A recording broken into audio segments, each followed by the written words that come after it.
Hi, everybody. Welcome to Worldview. My name is Chris Greco. I'll be your host for the next 30 minutes, talking about different aspects of the world and how they impact us. The day today, what I want to talk about are two countries, and basically three. I want to kind of compare them, as it were, and I want to center this around environmental activists. So, there's a young environmental activist. I will not even bother to tell you her name because you already know it somewhere along the line, because the media has been just loving this young woman to the point where she can pretty much do whatever she wants to do and she gets media coverage. Now, where does this person come from? And should she be out there talking about environmental activism, specifically talking about countries in general, or should she be talking about her own country? So we are going to talk about that country today, and we'll talk about the different aspects about the country, different cultural aspects, all the different things that have to go along with that. So I think the first thing we want to do is to talk about where the country is. So basically, the country is called Sweden, and a lot of people don't even realize where it's located. I mean, this is Sweden here, right next to Norway. The fjords, all that. That's Norway here. Finland is right next to Sweden. Now, if you haven't realized it yet, Norway is part of NATO. Sweden and Finland are not part of NATO, but they do NATO supportive type things. But they have recently applied for NATO membership, both Finland and Sweden. Interestingly enough, Sweden was neutral in World War II, so they basically had neutrality in that area. And this is Russia right here. So, so yes, Finland has this gigantic border all the way along here with Russia, which they are now building a wall. I just wanted to let you know that to keep the Russians from coming into Finland. So that is Sweden. So these are the two countries we're going to talk about today: Sweden and Norway. Sweden and Norway. So, normally what happens is that I take a look at this stuff and I take a look from a World Fact Book and I put it into a PowerPoint and whatever else.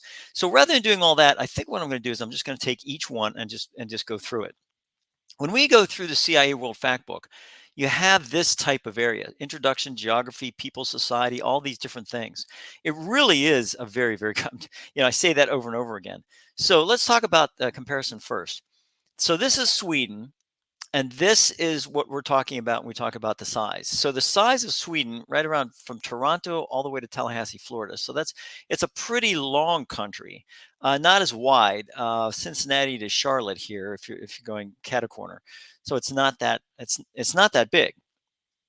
So that's the first thing I want to point out is it's not that big of a country. Now, interestingly enough, so you go to the natural resources: iron ore, copper, lead, zinc, gold, silver, tungsten, uranium. There's a lot of things here that they do from the standpoint of natural resources. So let's talk about population, right? So the population here is about 10 million people in Sweden. 10 million. We have 330 million. Sweden has 10 million. Nationality: Swede, adjective Swedish. Ethnic groups: 80% of Swedes that live in Sweden are Swedish. 80%. I just thought, throw that out there, folks. We're not talking about a massively diverse country. 80% are Swedish. 1.9 Syrian, 1.4 Iraqi, 1.4 Finnish, others 15%. So basically, you have 20% of the people that are not Swedish, 80% are. And a lot of people say, well, Chris, let's take a look at the United States. Let's take a look at the United States. Let's take a look at the ethnic groups: white, black, Asian. You take a look at this and you sit there and say, well, wait a minute. So you have white American, black American, you know, but these are diverse, the diversity aspect. Yes, white is still 61%. 61%. This is 80%. 80% is Swedish. So I just thought I'd throw that out at you. Languages. Oh, well, see, the language is Swedish. Boom. That's it. There's one language, folks. One, Swedish, done. Let's see what the United States has for languages. Well, we have English, which is 80%, Spanish, which is 13.4%, Chinese, which is 1.1%. So basically, we have United States of America. English is 78%. There's no, it doesn't even say official language here, although the US has no official national language, but English has acquired official status in 3250 states. So English is still not the official language of the US. The states have stated so in 32 out of 50 of them, which is about 60%. But basically, that's the situation. So Sweden, Swedish official language. Now, I'm pointing this out as a cultural aspect here, folks. I'm trying to show you, that this young environmental activist has grown up in a very, very non-diverse culture. It's non-diverse. I mean, there's no doubt in my mind about that. All right, so that's number one. So then we talk about different religions and all these different things. This is interesting to note that the most of the age structure is between 25 and 54, right? But if you take below 24, you have almost 27% that are 0 to 24 years. So I mean, that's 20 that's what that is. Now the population structure, we'll take a look at this, and this is when we take a look at this, we take a look at these areas here, and it shows that in the population you have about 30 to 34 here, male female. You're talking about 400,000 male and almost 400,000 female, just in this area. Now remember, 10 million, right? Of which almost a million of which are between 30 and 34. So a male female split almost evenly 50-50. So these population pyramids, these things, they're done for a purpose. They're made for a purpose. This is why they're done. So that's why you have that. So I think that's pretty important to point that out.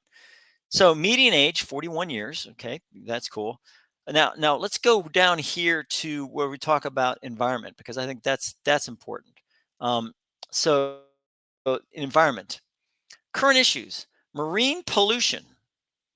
Okay, acid rain damage to soils and lakes.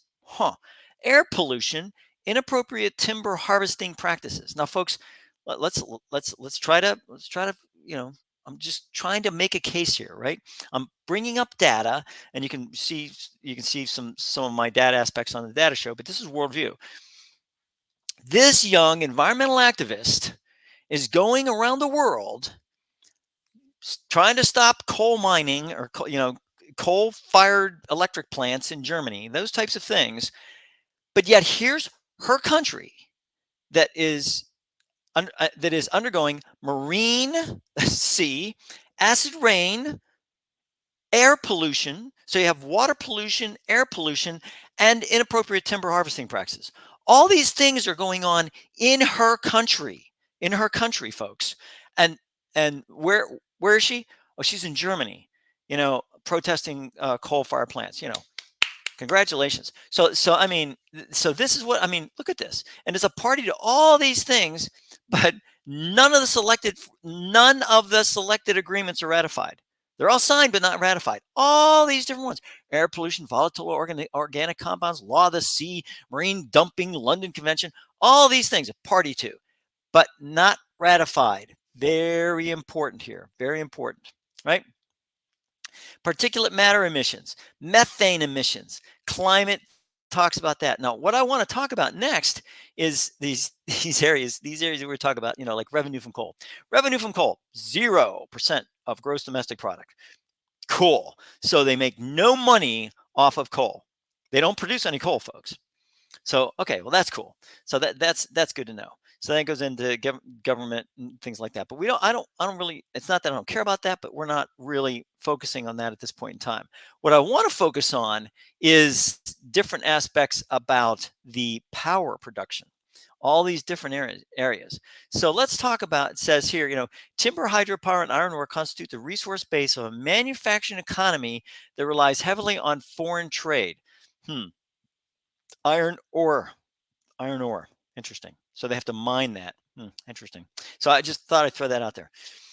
Real GDP, and it talks about GDP. Now, GDP per capita, I want to show here because it's $53,000.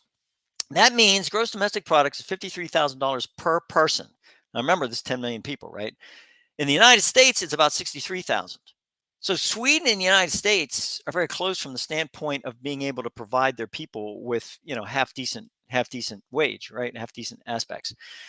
The inflation rate is down, credit ratings are good. All these different things go on, but industries, iron and steel, precision equipment, wood pulp, paper products, processed food, motor vehicles. Folks, this produces pollution. This produces pollution unless you have electrified everything, and you're doing solar in some cases. Now, we're going to talk about this in a second, about where their power production comes from. So I think this is important. Their unemployment rate right now, well, not right now, but 2021 was 8.66%. 8.66%.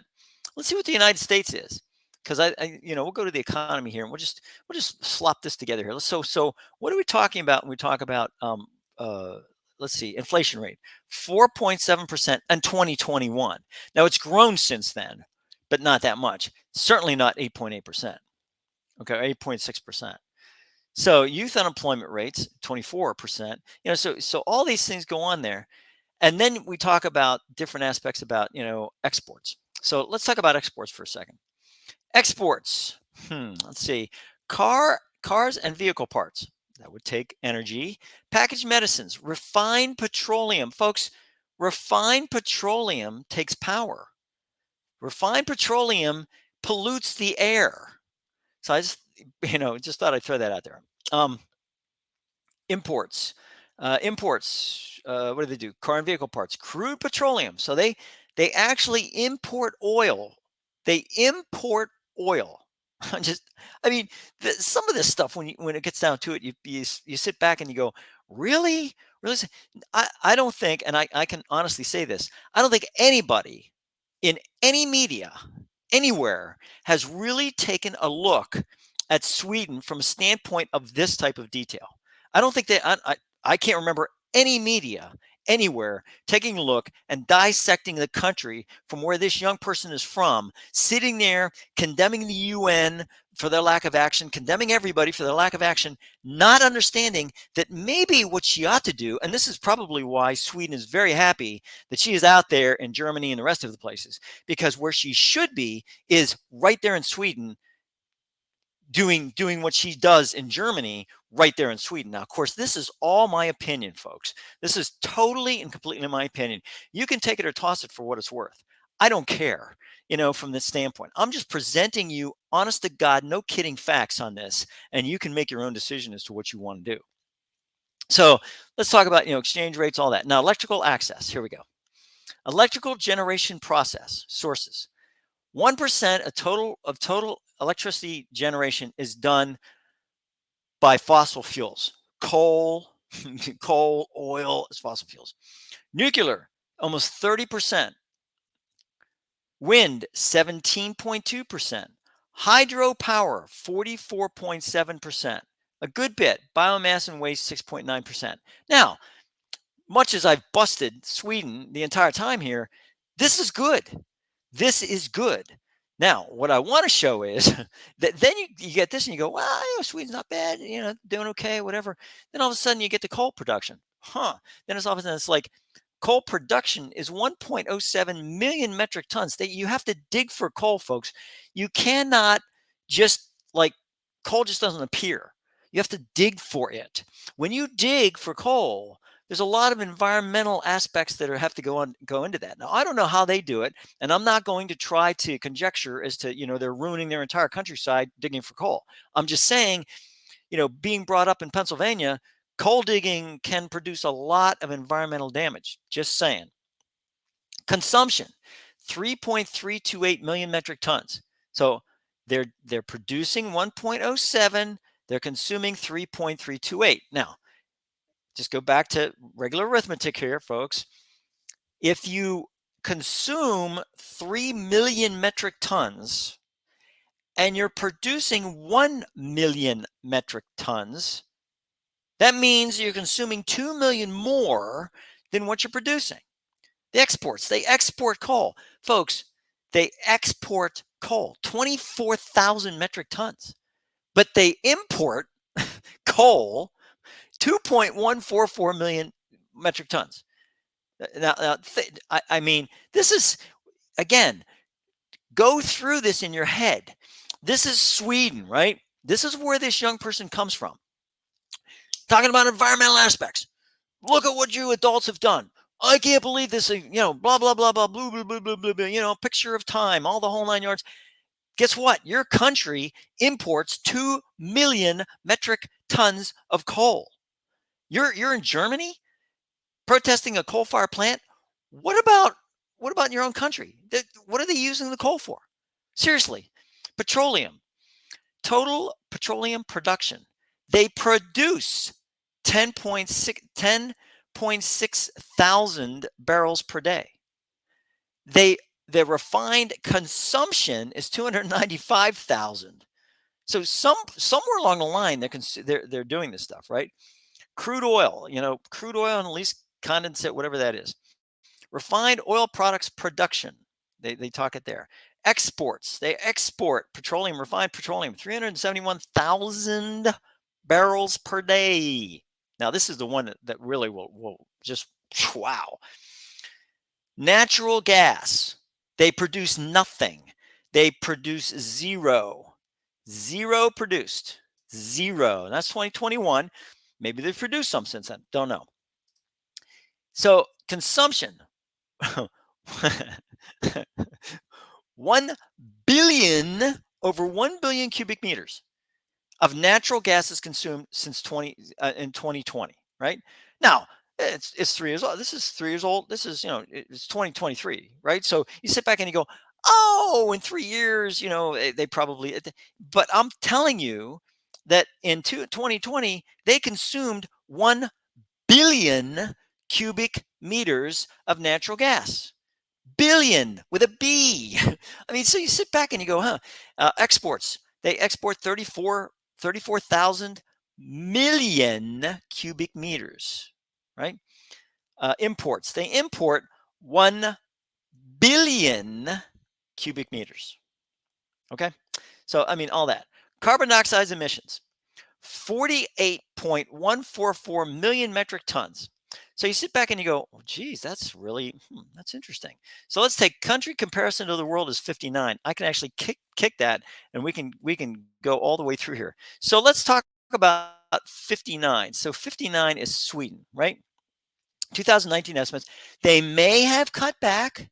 They may have cut back since this time frame. I'm saying this is dated, right? 2019. Could have done it. But even so, they were doing 48 million, right? Now, how much is number one up here? Look at this. 10 billion, right? 10 billion metric tons. This is what China does. 5 billion metric tons. So that's a lot. That's a lot. But understand something, folks. The United States has 330 million people. Sweden has 10 million people. So what you do is just to see, you try to get apples to apples, oranges to oranges. This is 48 million, right? So just what the heck?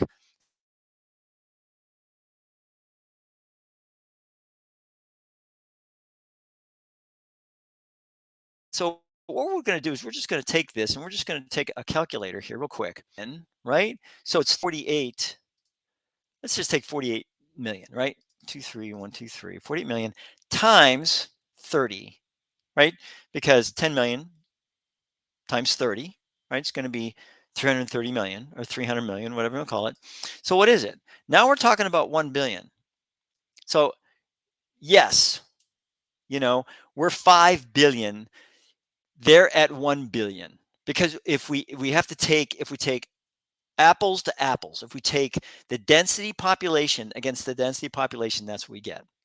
So that's exactly what's going on there. So now that's why I really like this area. So air pollutants, 5.8 micrograms. So just just for comparison here, let's talk about environment, and let's talk about current issues and all that. Let's see what the air pollution is here, right?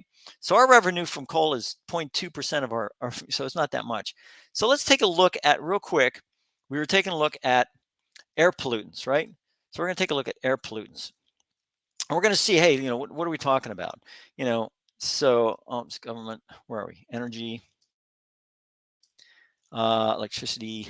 So we're going to talk about air pollutants because I think that's what we were talking about here. So let's see. What's that under? What's environment? Environment. Okay. So we're going to talk about air pollutants under environment. So we're going to go to environment, current issues, pesticides, water pollution, runoff. I mean, we got issues here, folks. Particulate matter emissions, 7.4 micrograms per cubic meter. All right, so that's 2016 though. Particulate matter, 5.89 micrograms. So this is air pollutants, 5.89 micrograms. Sweden, 10 million people. United States, 7.4 micrograms. Not that much of a difference. Look at the carbon dioxide emissions though here, 43.25 megatons million, right? And this is 5,000 megatons billion. Methane emissions, 685. This one, 4.42. So comparatively speaking, it's low, but it's got a much lower population. So that's what's going on there. So this is the type of thing that I love to look at is understanding exactly what's going on. And I just I love also this thing here in terrorism. The ISIS is actually been identified as part of as existing within Sweden. So I just think that's interesting. I wonder if terrorism exists here, and basically they're saying Hezbollah, Islamic Revolutionary Guards, Islamic State, ISIS, Al Qaeda, all these are located here. So there's a lot of issues from that standpoint, and a lot of issues. Illicit drugs. World's largest consumer of cocaine. This is the United States here. So let's talk about drugs here. Terrorism, refugees, stateless persons. It doesn't really talk about anything having to do with drugs. Doesn't mean it doesn't exist, but it just means that there's just really no drugs here. I mean, there's no drug trafficking. So the last part is I want to show distances because I think this is important to understand distances in these different areas. Because otherwise you don't, it's kind of like, whoa, what's, so what is Sweden?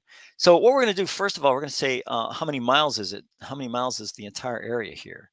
So Sweden, so it's 800 miles, 800 miles from northeast Sweden all the way to southwest Sweden, 800 miles. Okay. So not that far. And then the width is about 178 miles. So 800 miles. So if you sit back and you go, all right, Chris, I still don't understand what 800 miles is. Well, let's take a look at the United States and see what 800 miles is located, right? So we're just going to go up here. We're going to make sure we straighten this thing out. That's why I love this. You just straighten this. Boop, there you go. So let's talk about 800 miles here for a second. So let's say we have from Maryland, 800 miles is about here to Illinois. Okay, so I'm living in North Carolina. So North Carolina, let's do North Carolina. We do North Carolina. 800 miles is to about, it's about to the border of Texas. So that's, when we talk about distances, that's what we talk about. So I think the idea behind this whole thing with Sweden, and we're running out of time, so I'll have to bring up Norway next time. But this is something you need to understand. And whenever we talk about countries, you have to understand what I mean. This young environmentalist is talking about action, and this is what we've got to do, and blah blah blah blah. You go on and on and on. And I get that. I mean, I'm glad she's passionate. That's good. Good, somebody's passionate about that. Of course, when you're that young, you can be passionate about that. You don't have to worry about paying taxes and, worried about where your next meal is going to come from, whatever else. You got parents that provide that for you, which is good. So it allows you to be free from that standpoint. But the bottom line is this: take a look at individuals, at activist countries, and say, okay, this is fine, but what exactly does that mean from the standpoint of countries? This is your country, this is where you're from. How is your country interacting with other countries? What are they doing in order to help to decrease, mitigate, remediate those things that you are going out and telling other countries not to do? So that's something that we have to sit back and say, okay, from a big picture point of view, is exactly what is it that we need to focus upon, and what is it that we need to understand.